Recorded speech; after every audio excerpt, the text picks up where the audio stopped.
انداز مطمئن کرنے والا ہی تھا۔ پتہ نہیں کیوں زمل شروع سے ہی اسے لے کر بہت حساس تھی۔ نہ آپ میری بات سنتے ہیں اور نہ ہی آپ کا بیٹا، زمل نے حنان کے ہاتھ سے دوبارہ اپنے بال آزاد کرواتے ہوئے کہا۔ اس کے بالوں سے کھیلنا تو جیسے حنان کے فٹر پیتے ہوئے بہترین مشغلہ تھا۔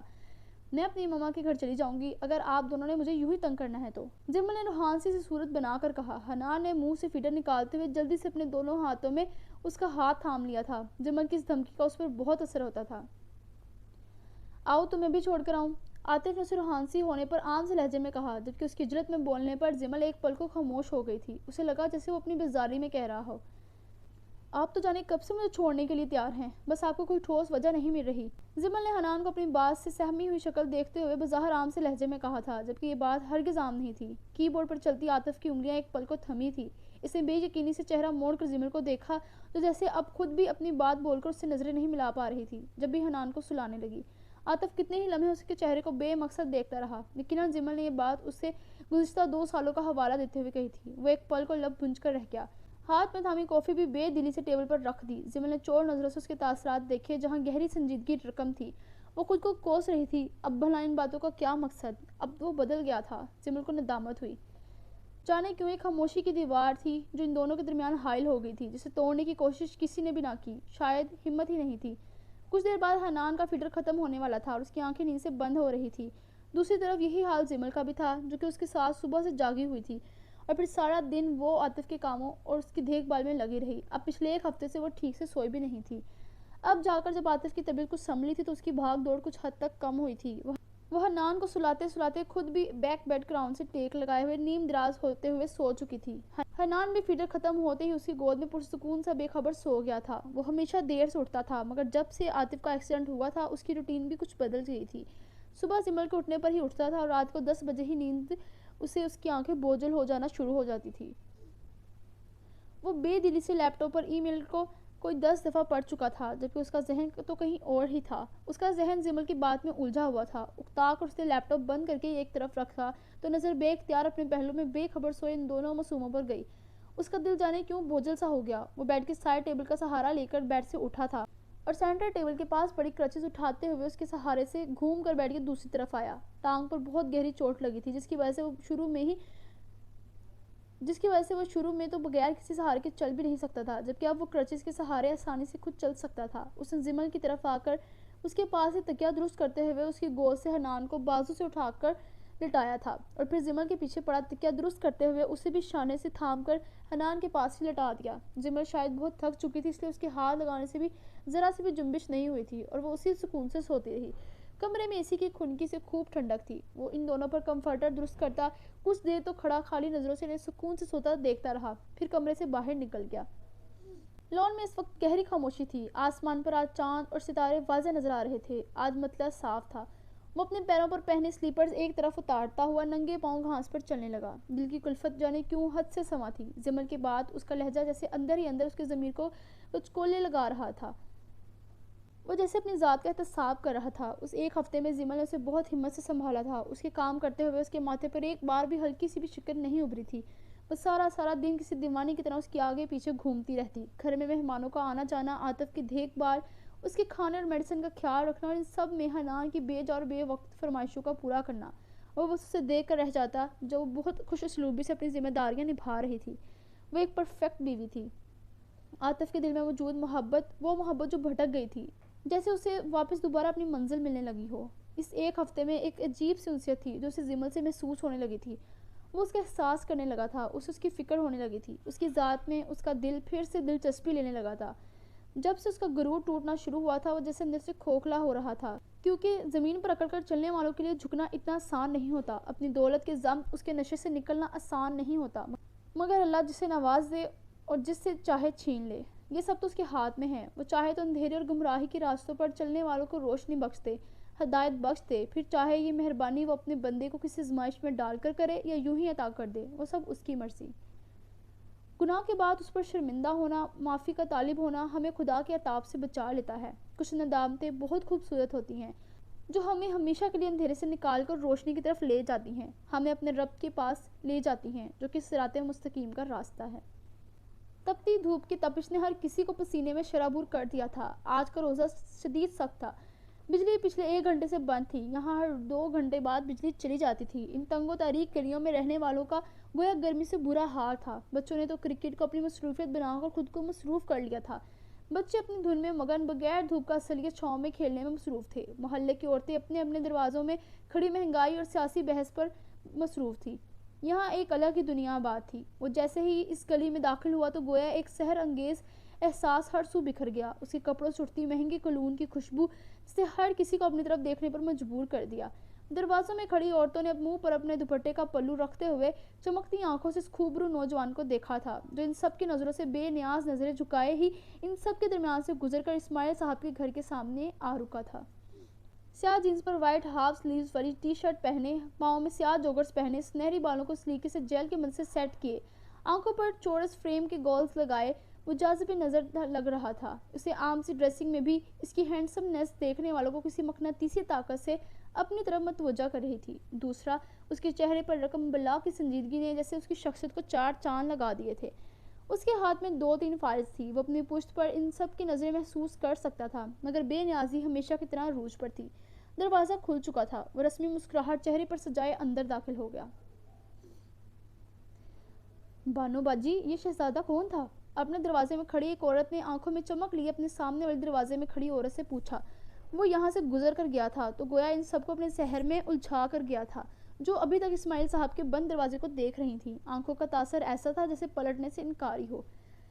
ماسٹر صاحب کا منہ بولا بیٹا ہے، ان لوگوں کو پچھلے 3 سالوں سے یہی تو سنبھال رہا ہے، جب بھی تو اتنی مہنگائی میں بھی یہ لوگ اچھے کھاتے پیتے ہیں، سنا ہے بڑا امیر ہے، گاڑی میں آتا ہے ہمیشہ۔ پپو کے ابا بتا رہے تھے کہ پکی سڑک پر کھڑی ہوتی ہے اس کی سیاہ رنگ کی بڑی سی چمچماتی گاڑی۔ بانو، جو کہ ایک بچے کی ماں تھی، اس نے بڑے متاثر کن انداز میں اپنے سامنے کھڑی عورت کو بتایا، جو کہ اس گھر میں نیک رائے دار کے طور پر آئے تھے۔ ہائے، مر جانا کنا سونا ہے، وہاں موجود ایک لڑکی نے حسرت بھری نگاہوں سے اسے سوچتے ہوئے کہا، جس پر اس کے پاس ہی کھڑی اس کی ماں نے اسے گھورا تھا اور وہ سٹ پٹا کر گھر کے اندرونی حصے کی طرف بھاگ گئی۔ ویسے اس کے ٹھاٹ باٹ، قد کاٹ اور انداز دیکھ کر تو لگتا تھا جیسے کہیں کا تھانے دار ہو، اور وہ بھی بڑے والا آفیسر۔ اس کی ماں نے بانو کو دیکھتے ہوئے اپنی رائے کا اظہار کیا۔ ہاں، لگتا تو مجھے بھی کچھ ایسا ہی ہے، تم جانتی تو ہو اس دردانہ کو اندر کی بات کہاں بتاتی ہے، بانو نے پھوپھو کا ذکر کرتے ہوئے کلس کر کہا، جس پر وہ بھی اتفاق کرتے ہوئے سر ہلا کر رہ گئی، اور پھر وہ دوبارہ سے ان کے گھر کے بارے میں چمگوئیاں کرنا شروع ہو چکی تھی۔ بجلی کے آتے ہی وہ لوگ ایک دوسرے کو پھر ملنے کا کہہ کر اپنے اپنے گھروں میں گھس گئیں۔ اسے اسماعیل صاحب لاؤنج میں بیٹھے ہوئے نظر آ گئے تھے اور انہیں سلام کرتا ہوا ان کے پاس ہی بیٹھ گیا۔ گھر میں آج واضح خاموشی تھی۔ کنیز بیگم نے دروازہ کھولا تھا، جس کے بعد وہ اسے بیٹھنے کا کہہ کر کمرے میں چلی گئی۔ اس کے گھر میں داخل ہونے کے 5 منٹ بعد ہی بجلی آ گئی تھی۔ اسماعیل صاحب اس کی غیر متوقع آمد پر بہت خوش ہوئے تھے۔ اسے ان سے 2-3 فائلز پر سائن کروانے تھے۔ ذاکر کے کیس کی کورٹ میں سماعت تھی، جس پر اسے پورا اعتبار تھا کہ وہ لوگ بہت جلد اپنے انجام کو پہنچنے والے ہیں۔ یہ کیس محض 1-2 مزید پیشوں کا محتاج نظر آتا تھا، کیونکہ اس بار جو ثبوت چودھریوں کے اس کے ہاتھ لگے تھے ان کا بچنا مشکل ہی نظر آتا تھا۔ عید کے 1 ہفتے بعد عدالت میں اس کیس کی سماعت ہونی تھی۔ وہ اسماعیل صاحب سے سائن کروانے کے بعد انہیں اس بار کامیابی کی مزید تفصیلات بتانے لگا۔ انشاءاللہ آپ بے فکر رہیں، بہت جلد آپ اپنے گھر میں ہوں گے اور آپ کے بیٹے کے قاتل مستقل جیل میں۔ سحر کا انداز مضبوط تھا، جس پر اسماعیل صاحب نے آمین کہتے ہوئے پیار سے اس کا شانہ تھپتھپایا تھا۔ وہ خود تو کچھ کر ہی نہیں سکتے تھے۔ ساحر ہی تب سے سب کورٹ کچہریوں کے چکر کاٹ کر اس مقدمے کو کسی صورت ڈاؤن نہیں ہونے دے رہا تھا، اور اب بس ذاکر کے قاتل اپنے انجام کو پہنچنے والے تھے۔ پورے گھر میں آج گہری خاموشی تھی۔ وہ پوچھے بغیر نہ رہ سکا، یہ آج گھر میں اتنی خاموشی کیوں ہے؟ پھوپھو اور پریچے کی کہیں پھر سے لڑائی تو نہیں ہوگی؟ ساحر نے ہلکے پھلکے سے لہجے میں ان کی عادت سے محظوظ ہوتے ہوئے پوچھا۔ اسماعیل صاحب اس کی بات پر مسکرا دیے۔ نہیں، آج تو کوئی لڑائی نہیں ہوئی، پریچے اور آپا مارکیٹ گئی ہیں، اگلے ہفتے پریچے کے سسرال والے آ رہے ہیں اسے عید دینے، تو بس وہ بھی نبیل کے لیے شاپنگ کرنے گئی ہے، اسماعیل صاحب نے عام سے لہجے میں اسے بتایا، جس پر وہ سر ہلا کر رہ گیا۔ آج اسے اسرا سے کوئی کام نہیں تھا، اسے جلدی تھی، اسے واپس جانا تھا، لیکن وہ پھر بھی بیٹھا اسماعیل صاحب سے گفتگو کر رہا تھا۔ شاید وہ کسی کا منتظر تھا، شاید وہ بغیر اسے دیکھے جہاں سے جانا نہیں چاہتا تھا۔ اس کی قسمت، جو کہ ہمیشہ سے ہی اس پر مہربان رہی تھی، وہ جو چاہتا تھا وہ پا لیتا تھا، اللہ اسے اس سے نواز دیتا تھا۔ اسے زیادہ انتظار نہیں کرنا پڑا تھا جب وہ ڈرائنگ روم سے جائے نماز طے کر کے باہر نکلتی ہوئی دکھائی دی۔ ہلکے گرے رنگ کی فراک میں ملبوس، جس کے گلے، آستینوں اور گھیرے پر معمولی سی سکن رنگ کی دھاگے کی کڑھائی ہوئی تھی۔ سکن رنگ کے دوپٹے کو ڈھیلا سا سر پر اوڑھے، جس میں اسے گھنگریالے بال لمبی چٹیاں میں مقید واضح نظر آتے تھے۔ چہرے کے تاثرات پر نرمی لیے وہ اپنے دھیان کے کمرے سے باہر نکلی تھی۔